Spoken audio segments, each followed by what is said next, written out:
Ces inondations dans l'Aude où tous les cours d'eau sont sous surveillance et tous les établissements scolaires fermés. À Narbonne, 2 quartiers ont reçu l'ordre d'évacuer pour tous les logements de plein pied.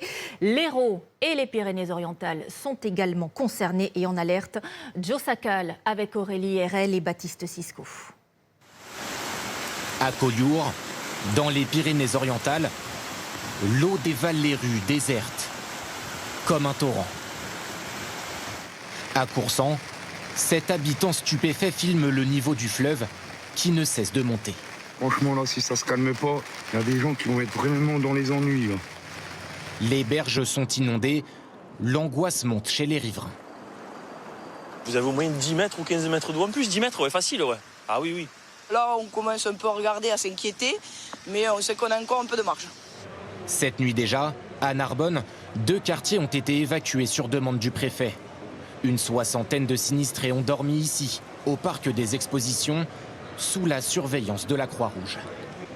C'est passé très vite. Mon épouse a reçu son alerte au téléphone. Dans la foulée, elle a préparé tous les papiers, les documents nécessaires, prioritaires. Et puis on est venu ici directement. Une nuit particulièrement difficile pour Christiane. Je ne trouvais pas le sommeil, il y avait du bruit, donc j'ai dormi peut-être 1 heure dans le matin. Voilà. Pendant ce temps, les services de secours ont effectué une 100aine d'interventions et du porte-à-porte par mesure de prévention. Pour l'instant, vous attendez qu'on vous dise que vous pouvez descendre, mais vous restez en haut tant que vous pouvez. D'accord ?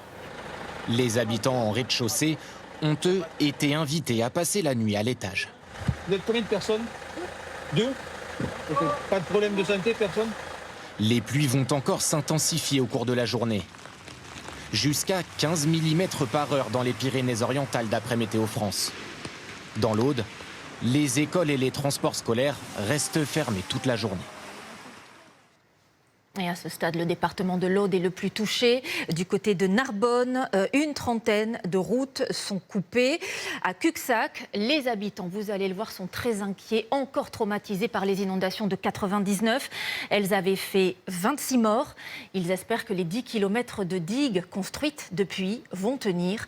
Sur place, Perrine Mislange et François Guinle. Les plaines qui entourent le village de Cuxac d'Aude sont totalement inondées. Il y a ici environ 1 mètre d'eau. Par endroits, seuls les piquets de vignes à fleurs. Certaines départementales sont inaccessibles. De nombreuses routes barrées ceinturent la commune.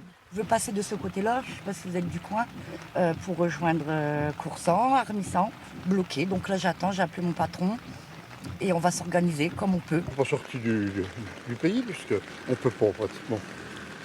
Alors j'ai été mettre les motos à l'abri. Dans les rues, les agents communaux nettoient les bouches d'égout. Tentent de maîtriser la montée des eaux. On contrôle les avaloirs, ouais, si ça évacue bien. Vérifier que c'est pas bouché, voilà. Etc. Exactement. Les habitants, eux, scrutent la rivière d'un œil inquiet. Oh putain, 6,45. 6,45, elle a encore augmenté de 5 cm depuis ce matin. Le débit est impressionnant. Vigicru a classé ce cours d'eau en alerte orange. Avec un peu de peur, quoi, voilà. Donc, normalement, ça, c'est inondable, quoi. Donc, on se maintient au courant. Tous ont à l'esprit les inondations de 1999. 5 personnes étaient décédées dans le village, 25 dans le département. Pour l'instant, nous, on espère qu'elle ne passe pas par-dessus. Et qu'il n'y ait pas trop de hauteur d'eau, surtout dans les endroits où on a des propriétés. Des champs et des routes inondées comme ceux-ci, il y en aura encore plus cet après-midi autour de Cuxac d'Aude. Mais ce n'est pas forcément une mauvaise nouvelle. Ce sont des déversoirs qui servent à éviter d'inonder les quartiers de la ville. Depuis la crue historique, des aménagements ont été faits, les ponts ont été renforcés, des kilomètres de berges ont été construits. Là, vous apercevez la continuité de la digue qu'on a vue tout à l'heure, qui vient entourer le village. Et un peu au loin, vous apercevez l'autre digue qui entoure le quartier nord.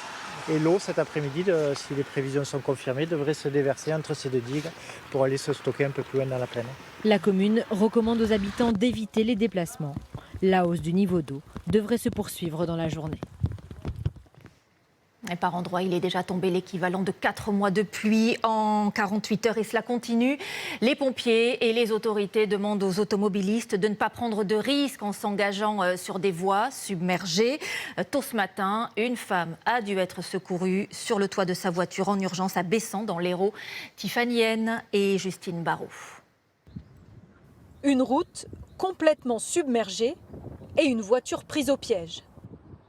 Très tôt ce matin, une conductrice de 57 ans s'est fait très peur. Les sapeurs-pompiers de l'Hérault sont intervenus aux alentours de 5 h du matin pour une personne qui était en difficulté à bord de son véhicule. Les sauveteurs en secours aquatique ont découvert une dame d'une 50aine d'années qui était donc sur le toit de son véhicule. La route était barrée, la dame a ouvert la barrière et a franchi l'interdiction. Ce matin, la voiture est toujours là, bloquée par les eaux au même endroit. Pour le moment, impossible évidemment de la remorquer. Il faudra attendre la décrue de l'Hérault pour pouvoir le faire. Dans le sud du département, le fleuve de l'Hérault est en vigilance jaune. Le niveau est encore monté à Bessan, alors les services techniques sont sur le pont pour fermer des routes.